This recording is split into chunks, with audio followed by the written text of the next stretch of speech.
Johnny Mac with your daily comedy news. Late Night had a lot of fun with Donald Trump's refusal to dispute that he told Mike Pence he could be a patriot or he could be a P-word on the morning of January 6th. Trevor Noah said, "Whoa, Trump is gangster." You know what I love about Trump is that even if he didn't say it, he's the kind of guy that pretend he said it just because it sounded cool. Yeah, that's a good line. I totally said it. Patriot or P-word. I love it. Trevor again. Also, I love how the reporter says, excuse my language, sir, as if Donald Trump is going to be offended. My man, it's Donald Trump. If anything, he'd be like, P-word, my favorite topic. Thank you for bringing this up. Let's talk about it. In case you're not following along, cat. Trevor, sometimes it's good to be a P-word. Oftentimes history is made by P-word. I mean, Gandhi, total P-word. Yes, Britain was like, are you going to fight us? Are you going to be a P-word? And Gandhi said, I am a P-word. You must be the P-word you wish to see in the world. This is what we need more of. Jimmy Kimmel, wonder if he tried to grab Mike Pence by the Patriot. Kimmel, Mike Pence now claims he has no problem at all with his former boss, so I guess Trump was right.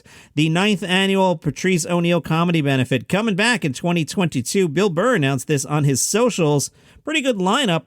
Bill Burr, Pete Davidson, Chris Distefano, Matteo Lane, Yamaneika Saunders, Sherrod Small, Cipha Sounds, Mike Vecchione, Rich Voss, and Sal Vulcano. The show's January 18th at the New York City Center. Tickets on sale now. Speaking of Pete Davidson, he's been coming up a lot lately. He was on with Seth Meyers about a week ago, and he said, I've never felt less funny than he does when appearing on Saturday Night Live.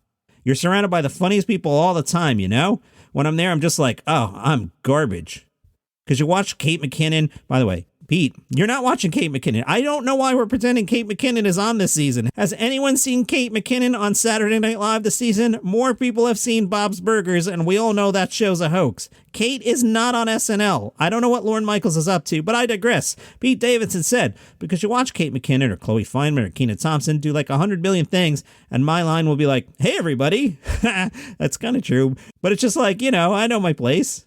He said a lot of people hit him up for Taylor Swift tickets, and he just lied and said, they don't give me tickets because I cause problems. He added, what's sad is nobody ever questions that. Terry Hatcher is taking a turn at stand-up because why not? The Desperate Housewives veteran is one of several comedians featured in the Showtime Comedy Showcase, Even More Funny Women of a Certain Age. Third in a series of specials. This airs Wednesday at 10 p.m. That's a big bar night, Showtime. We're all hanging out that night. Plus, it's trivia night.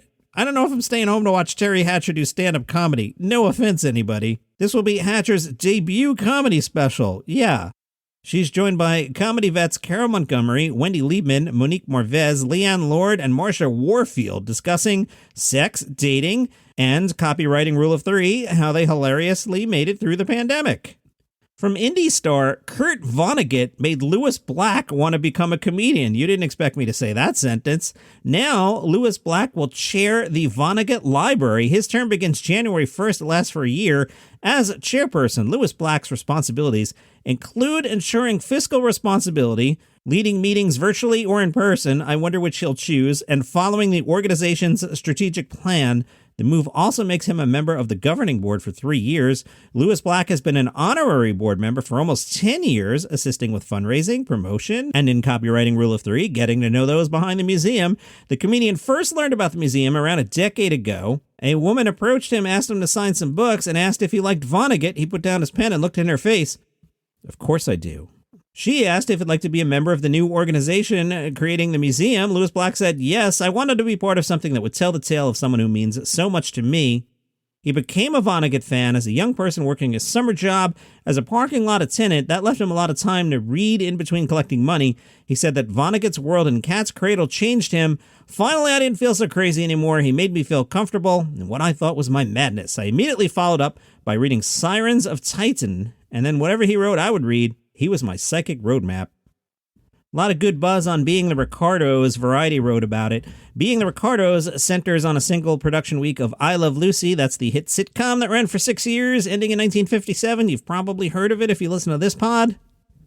In Being The Riccardos, we'll see flashbacks of the series throughout the film, as well as glimpses of Lucille Ball and Desi Arnaz's relationship in between. Nicole Kidman told the audience that while she loved Lucy, she didn't know the woman behind the lipstick. I fell in love with her as I was reading the script. I realized what she was doing was trailblazing for women. Being The Riccardos, December 10th in theaters and like 2 weeks later on Amazon. From Inside Hook, Porky's at 40, How a Teen Sex Comedy Briefly Conquered America. The writer writes, I'm 49, so this teen sex comedy was slightly before my time in puberty and not something I could ever catch late night on cable because I didn't have cable until college. The only thing I knew about the film was that there was a shower scene that involved peeping. I mean, it's part of the movie poster. And maybe a rotund guy named Porky. I'm trying to remember this movie. I don't remember anything but the shower scene either. The plot synopsis, set in 1954. A group of Florida high schoolers seek to lose their virginity. That was every movie in the 80s, I think, except Star Wars. Even Indiana Jones was about that, which leads them to seek revenge on a sleazy nightclub owner and his redneck sheriff brother for harassing them. There was always a redneck sheriff in every movie, including James Bond movies. That is not a joke. Look it up. There's a redneck sheriff in 2 Roger Moore films. Oddly, the sleazy nightclub only takes up about 1/3 of the film's 90-minute runtime. The rest of the flick is pretty much a bunch of horny dudes hanging out the gym, badly hitting on or gawking at women, pulling various pranks, and surprise, learning a bit about anti-Semitism and family abuse. What? The anti-racism undertones here were a pleasant surprise. They were? Characters are called out for their narrow-minded views. Oh, now I understand. Okay, yes.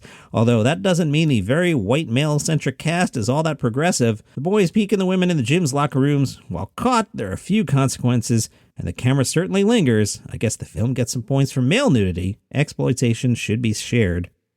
There are some obvious issues here. Fat women are shamed. The one black character is hired for a prank to portray a deadly escaped convict. The police are pretty damn lenient towards these troublesome upper-class kids and actually unite with the teens against Porky, who, runs a sneezy nightclub, but also represents a working-class town. As a club owner, he only humiliates the main characters when they make unreasonable demands and drink underage in his establishment.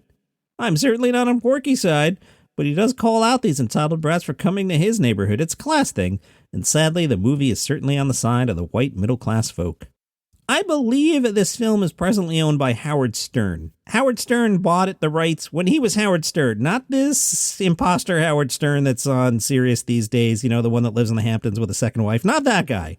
Back when Howard Stern was Howard Stern, pretty sure he bought the rights. Let's get out the Google. Howard Stern Porky's. From 2013, The Hollywood Reporter is Howard Stern still interested in making the 1982 raunchy teen sex comedy Porky's? The shock jock's been interested a long time, blah, blah, blah. In 2011, a lawsuit popped up that clouded the situation. Last week, the dispute was quietly put to bed. Skipping ahead a few paragraphs from 2013, Stern's agent has not responded to requests for clarification on whether Howard Stern's Porky's is still in development, but if we hear anything, we'll update. And 9 years have gone by and we haven't heard a thing. From the LA Times, why comedy podcasts are taking off at Audible. I told you the other day, Paul Lieberstein's Middle Space came out. Paul said there's an impatience in film and TV now. There's just a lot that has to happen. A lot of story needs to be told. I didn't have a story to tell. I just had some characters to play around with. In the podcast Audible world, people are more willing to accept a different way to go. The LA Times says scripted podcasts allow Audible to invest in stories that could be repurposed for other areas of Amazon, such as Amazon Prime Video, for example. Evil Eye began as a podcast on Audible in 2019, was later adapted into a horror movie that was released on Amazon Prime Video last year. The 6 new comedy podcasts are Middle Space, told you about that on Thursday's pod, Christmas Delivery, about a grumpy courier who goes on a Christmas Carol-esque journey, Self-Center, featuring a 40-year-old woman whose weekend retreat goes awry, Lem Can Help, centers on a man with a popular advice show portrayed by Fred Armisen, Summer in Argyle, about a town in Ohio that is shaken after an athlete dies, and Bloodweed, which deals with a young cannabis business entrepreneur, voiced by the Sixth Sense actor Haley Joel Osment. Fred Armisen must be a really great guy, because he gets a lot of work. People who are good people get a lot of work. People who are jerky faces get less work. Audible is releasing most of these podcasts through partnerships with New York-based comedy production Above Average and its parent company, Broadway Video Enterprises. Whose company is that? Lorne Michaels. See? That's why Lorne is in the Comedy Power rankings. An Audible executive declined to disclose the budgets of its podcasts. A person familiar with the company said the budgets can be in the high 6 figures depending on the cast. As a podcast executive myself, that sounds about right. Now, the problem, when you spend high 6 figures on a cast, it's hard to make that money back. That's why a lot of these things don't last. Sometimes I'll say something like, or we could go in the other room and just talk about basketball. That's a lot easier to produce. But it's cool things have aspirations. I digress. From the Moscow Times, your home for comedy news, in the loft of a trendy Moscow bar, stand-up comedian Pavel Didishchev walks up to a microphone under a spotlight. I have 7 coronavirus antibodies. They all know each other. It's like a family living inside me, is his joke. Of course I know they're from the government. During his 40-minute performance, the bearded 30-year-old joked about corruption, the powerful Russian Orthodox Church, and the National Guard in the copywriting Rule of 3, a security force that has been at the forefront of suppressing protests. Distefano said Moscow's comedians began early this year seeing what they believe are security agents turning up at their shows. We started noticing it. We know they come and film things. We can't tell them to go away, so we accepted that as our most loyal audience. And that is your comedy news for today. Follow the show on Spotify, Apple Podcasts, Google Podcasts, Good Pods, wherever you get your shows. See you tomorrow.